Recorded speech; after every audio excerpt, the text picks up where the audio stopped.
Hi everyone, it's DJ90 here. Welcome back to the Pentagon Challenge. We've got a massive game in the league today against Fleetwood, where we can hopefully clinch promotion.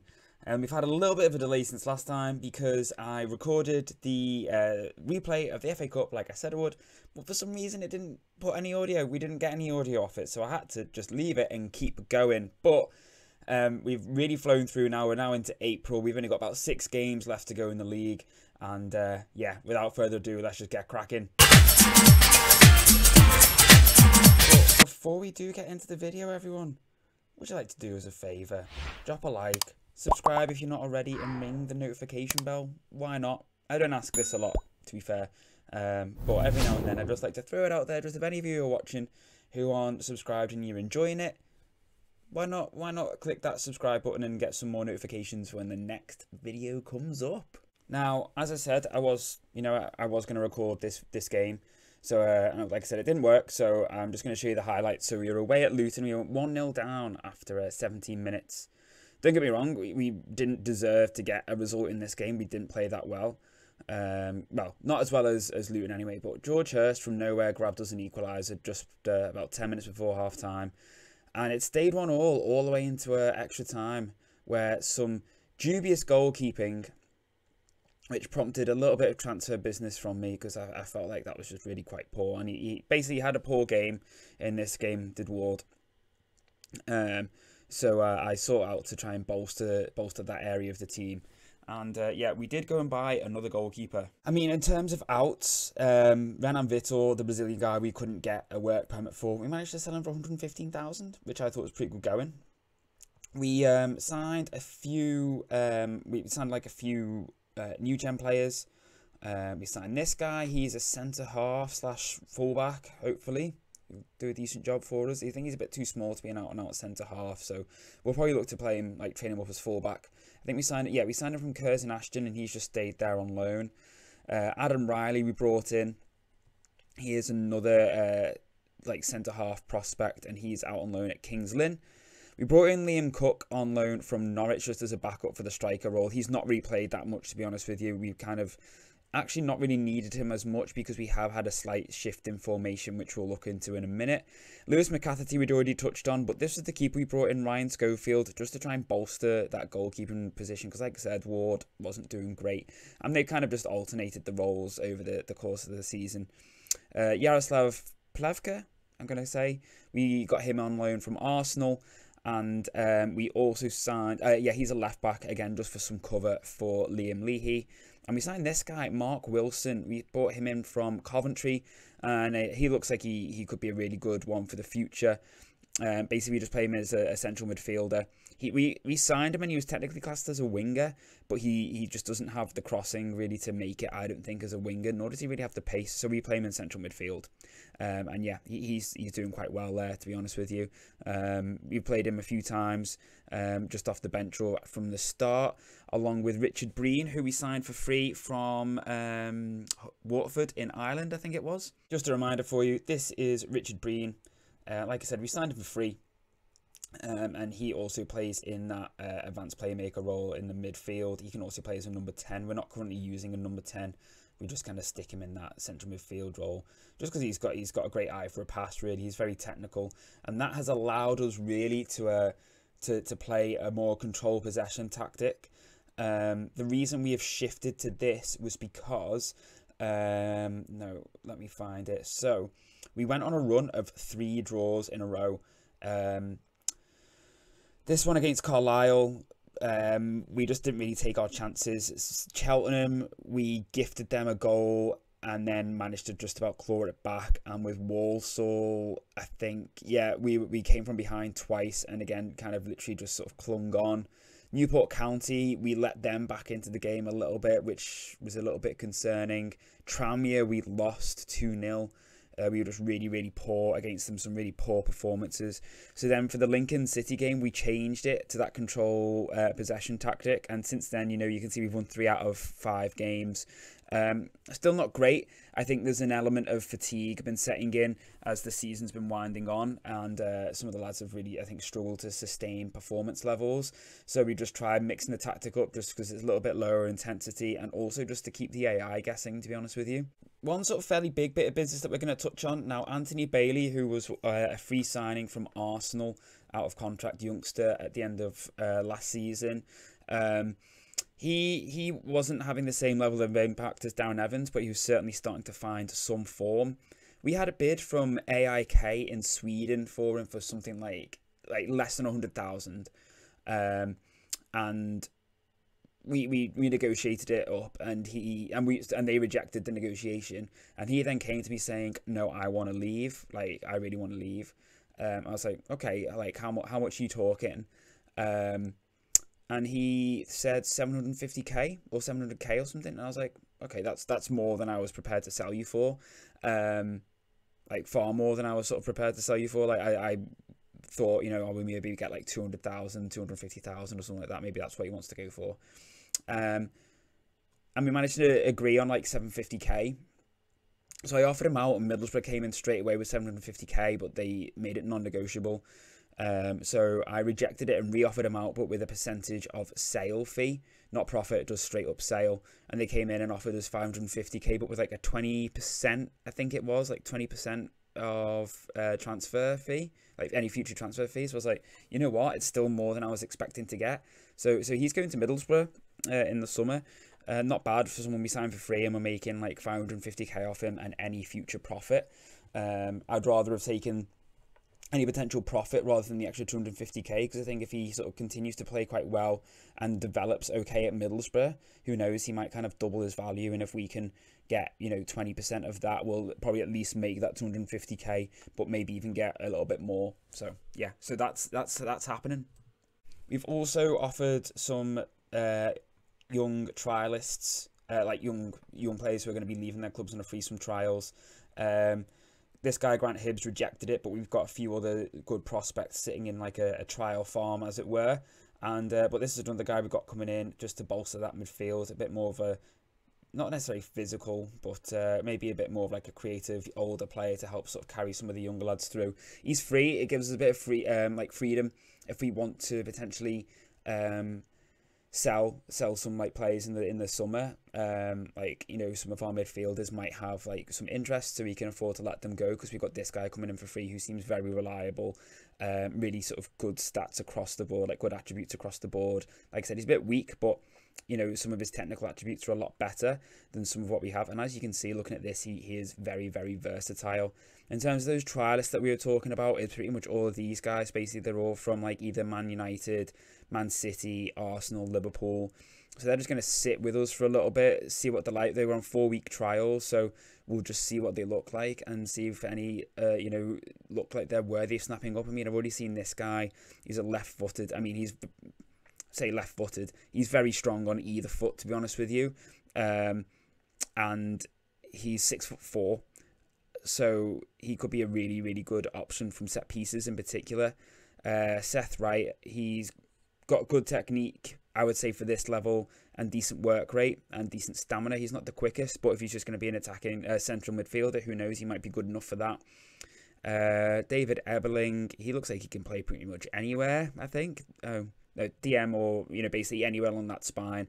Good determination, poor work rate, which seems quite strange, but who knows, we'll see what he looks like. Martin Gregory, is that Montserrat? Okay. Good acceleration. Is he a winger? Yeah, attacking midfield left, so who knows, he could be a good pacey option. He's 18. Mark Evans, what's he like? Probably not as good as maybe Martin Gregory. And then Sonny Lindo, we'll see what he's like, but he might be a decent little option to replace Anthony Bailey. And who else? Someone who's done quite well, is developing quite well, is Nigel Skelton, out on loan at Kettering, and I think he might be ready for some action off the bench next season at a higher level. Or who knows, we might just re-loan him out, but to maybe like a League 2 team, because I don't think we're going to be in League 2 next season. Individual performances, George Hurst still absolutely smashing it. 28 goals in 29 assists, but I think he actually has more goals for the season. Does he not? No, he's just gone to 28 goals. I'd like to think he'll get to 30 goals before the end of the season. Vesti Abasele has had a little bit of a drop in his form recently, but he's still smashed 19 goal contributions in. Yeah, he's still doing really, really well. Luke Leahy, the 33-year-old left back, 10 goals, 10 assists. To be fair, some of them have been from the penalty spot. He is our main penalty taker. Or I recently found out that Charlie McCann actually has much better penalty taking attributes, so he is going to be taking over duty there. And who else has come on quite well? Finn Stevens is having a good season. Aiken Odemayo is a weird player. He's got semi-decent attributes for centre-half, but I feel like he gets beaten through like the long ball from the back far too often. Far too often for me. Just to touch on, we have had our youth intake as well, and it is dirt. It's so garbage. This is the only one with any sort of real supposed potential. The only thing that's really going for him is those three mentals at the bottom, as teamwork, vision, and work rate. I mean, he's only 16, but we'll have to see. I've got a feeling, and with that unambitious personality, I've got a feeling he's just never really going to amount to much, to be honest with you, which is a shame.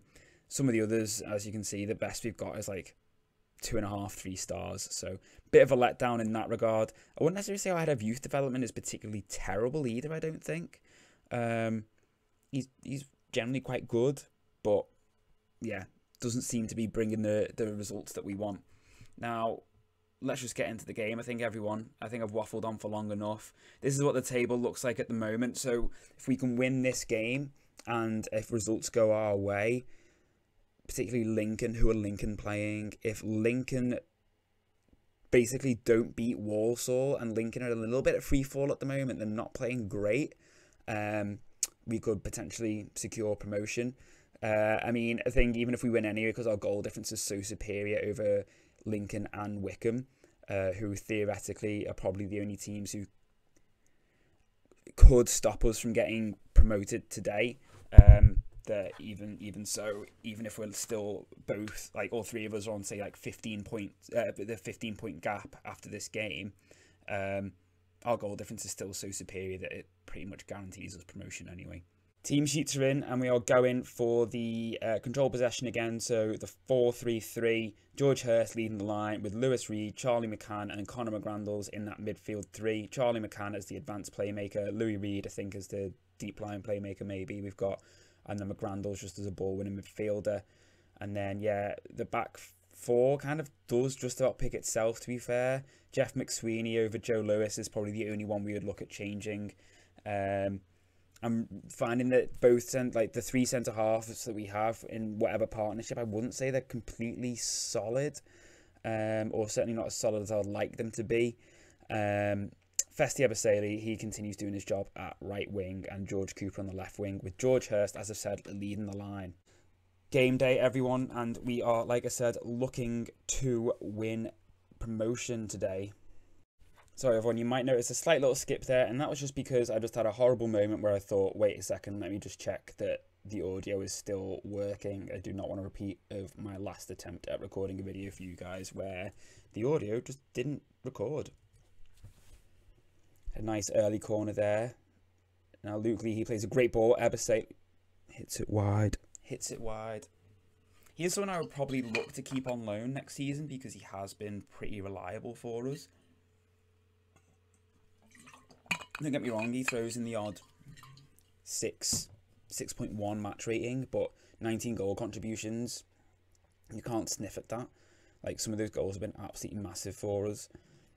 So if we can keep him next season and he can continue to provide that level of, not consistency, that level of contribution, then, it could be the difference between us potentially staying in League One and potentially getting relegated. So what's happening elsewhere? Anything that affects us. So Burton beating Gillingham. Jonathan Afolabi, who did play for us before we sold him to Burton, he has got the goal that gives them a lead against Gillingham. One thing that was happening as well, actually, after I last saw you, was that we kept going behind in games, and then we kept clawing it back. We kept either drawing the game or then going on to win. We had like a little bit of a comeback king spell, really. That's a great ball from George Hurst, but now, unfortunately, he's really behind the play. Charlie McCann gets it, Abasele, Finn Stevens crosses it in, and George Hurst, with his 29th goal of the season, scores the goal. Lovely play that in the end. Really, really lovely play. gave George Hurst plenty of time to get in a good position, and when the cross came in, he was on hand just to nod it in.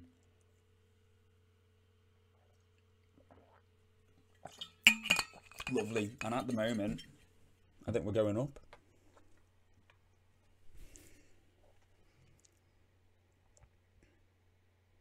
That was terrible. Really, really quite terrible. Great save. Can you get rid of it? Thank you. Finn Stevens giving the ball away in the wrong sort of place. Louis Reed, Lee Heat. Oh, lovely turn. Louis Reed crosses it in. Ebersate. How? How did that not go in? Ebersate hit the underside of the bar and then no one could scramble in the rebound. But George Hurst, Finn Stevens recycles the ball. In it goes, and Hurst gets his 30th goal of the season. Sucker punch there for Fleetwood.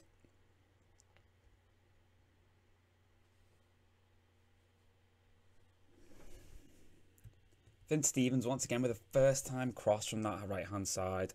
And George Hurst just absolutely fires that in off his head. Lovely, lovely, lovely stuff. Yeah, and as it stands, we will be 7 points clear of Lincoln in third. 17 points, sorry, which will guarantee us promotion.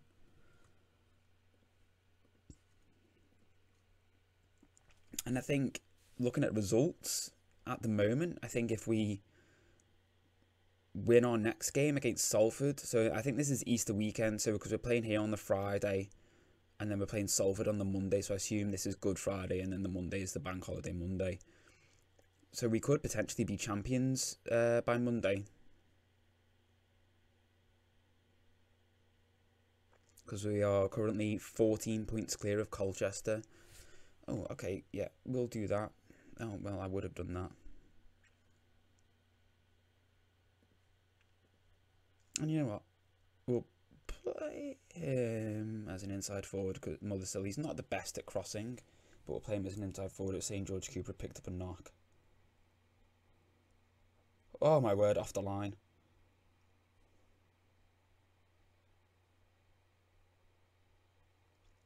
Do you just need Colchester and Burton? Burton are winning again. Burton don't win. Burton don't win. And if Colchester don't win, could we actually be champions today? This is possible. Yeah, Gillingham have equalised against Burton again.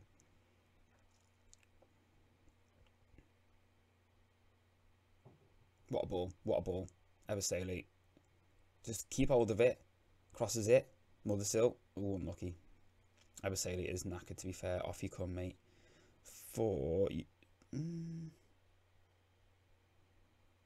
No one really that I want to bring on for him. Duke McKenna's injured. Go on, we'll just play Wilson there. It's not his most like ideal position, but we'll take him off. And yeah, I think McSweeney could do with coming off. I don't want to take George Hurst off when he's on a hat trick, to be honest with you. Yeah, we'll take off McCann and we'll bring on Richard Breen. Lovely ball. Here's Wilson. And it's 3-0. What a goal.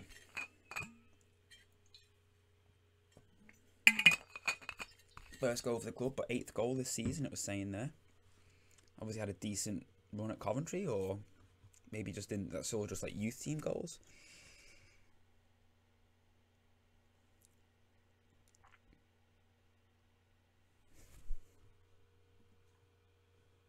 I'll take him off now. He was injured and there's only a few minutes left to go. We're going up. We are going up. Say we are going up. We are going up. Say we are going up. And that's it. League One, here we come, everyone. League One, here we come. Here we go, everyone. Promoted to the EFL League One. We're 14 points clear of Colchester, who lost to Scunthorpe. So I think we're pretty much guaranteed to win which is lovely. We've got a transfer budget. What's that? 1.35 million? Hello. That's really nice. Oh, wow. Yeah. Oh, that's nice of them. That's really nice of them. That's like, we're a year ahead of schedule, and they're really appreciative of what I've done. Oh, thanks, guys. Thanks. Anything else of interest here? Some of you I'm not that bothered about, and some of you I am bothered about. Finn Stevens, Ledge. Promotion joy for Swindon. So, yeah, media prediction was 7th. Secure finances. 2-star reputation. I doubt that will have affected my reputation yet. Oh, no, it has. It's put me up to a 2-star rating. Bumped me up, I think, from like 25% to 40%. That's good. Fine. I'm happy with that. I didn't think it would kick in that soon, to be honest with you, because I thought usually those sort of things waited till the end of the season. We are just starting to get a little bit more like personality traits, I guess, what we're known for. High tempo pressing game, young players for the first team squad. For some reason, that happens twice. Same with the young players for the future. Avoids approaching players at the end of the career. Being a strict disciplinarian, yeah. No messing around. Any changes to the attributes? I think technical's gone up slightly, but I reckon the bulk of that is going to go up once we finish this coaching badge. Yeah. Right, everyone. I'm going to leave it there because we've done what we set out to achieve this season. We've got promotion. I think it's a given that we're going to win the title, the League 2 here. I will bring it back for the Stockport County game because why not? We'll have a little update where we're at, see what we're doing in terms of next season with I'm obviously the Everton series. I had less of a transfer budget when I started with Everton than I did going into next season with Swindon. So, you know, obviously the wage budget, yeah, not as much, but transfer budget was pitiful compared to what we've got here. We have actually seen a few players that we do like the look of as well. Let's see. There's this guy, centre half from Cardiff, who looks like he could be insanely good, to be fair, but I think they're going to want too much money for him. Who else was it? Oh, what's his name? Oh, something Smythe, I think it is. It's from Crew. Oh, what's his name? Where is he? For some reason, he's not appearing there, but he's a midfielder. Sean Smythe, that's it, from Crew. He's got really good mentals, and our scouts rate him really, really highly. We could potentially go big on him, but I don't know if we'll get him. I don't know if he'll come to us. I think basically, essentially, what we're going to do is going to look for the likes of George Hurst and Darren Evans to continue developing for us and coming good, hopefully, and maybe try and sneak a few loans, like Lewis Dobbin on loan from Everton will be lovely to see, I think. Sebastian Rule, this is a guy who's currently playing in our division. He's rated quite highly by our scouts as well, and he's really young, so hopefully trying to get a bit more info on him. You can see some of these players I've just looked at, you know, like Jason Van Dweven, for example. I'm never going to get him. Some of these, I need to really go through this and clear some of these, because some of these are from when I was at like Hebe and stuff like that, and players I'm just never going to sign. All these like Brazilian and Chinese players I'm never going to get because they're never going to get a work permit. So yeah, I think we need to reevaluate some of these. Paul Glatzel, he might actually be kind of decent for us. 25 years old. His contract's expiring at Plymouth, so you know what? He might be a semi-decent option. So yeah, he's leaving. He is leaving. And he's wanted by quite a few teams, mainly, to be fair, in the division we're in at the moment. We'll see if we can get him in on trial, but I don't think he's going to be maybe up to the standard we want. You know, there's probably a reason why you can't really get in the Plymouth team, I'm going to guess. They are in League One. They're 9th in League One. So, you know, doing all right. Could they still get promoted? Could still potentially get promoted. Cardiff, yeah. I mean, that guy, that centre-half from Cardiff, they're probably going to be getting promoted as well. So that really makes things difficult for us. I was a bit naughty. We did throw a cheeky application in for the Birmingham City job because that became available. We got knocked back, which was fair enough. But I thought, you know what? They're in League One. In the Championship, even if they get relegated to League One, that's not really an issue for me, because I'll still be playing, like, you know, competing with a championship level team in League One. Like, I would have taken the job at the end of the season. Worst case scenario, they got relegated, but then I could probably just bounce them straight back up again. Best case scenario, they stayed in the championship, and then I was straight up into a championship team. But yeah, wasn't meant to be. But I'm quite happy at Swindon. I've mentioned that before. It was an option that came up. I would find it quite difficult to leave Swindon. Probably out of all the teams you've managed so far, these are probably the team I'm like enjoying managing the most. I don't know why. The only downside is to playing in this league is because there's so many games, particularly in January. January took forever to get through. It felt like there was like a game every 2-3 days. It was such a long month. And yeah, it just felt like it took ages. But yeah, there's so many games in these leagues, 46 games.